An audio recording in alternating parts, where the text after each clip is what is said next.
She was to sell the watch. ये active voice sentence है, इसको पैसिव वॉइस में ट्रांसफॉर्म करना है। देखना है कि A B C D choice में से कौन सा सही पैसिव वॉइस है। तो आप देखें कि इसमें शी सब्जेक्ट है,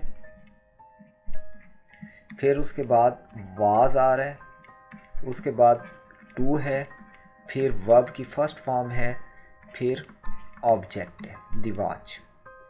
ये pattern subject plus is am are was were plus to plus verb की फर्स्ट फॉर्म प्लस ऑब्जेक्ट, ये फॉर्म अगर हो तो इसको पैसिव वॉइस में इस तरह से कन्वर्ट किया जाता है कि ये जो ऑब्जेक्ट है ये सबसे पहले आ जाएगा, द वॉच। तो देखें कि सारे सेंटेंसेस में ही द वॉच मौजूद है।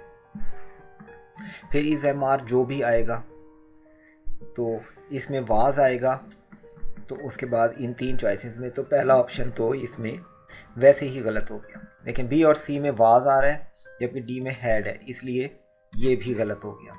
ए और डी गलत होगा, बी और सी में से देखते हैं। उसके बाद टू आएगा, टू इन दोनों में मौजूद है। उसके बाद बी होना चाहिए जबकि सी ऑप्शन में बी नहीं है, इसलिए ये भी गलत है।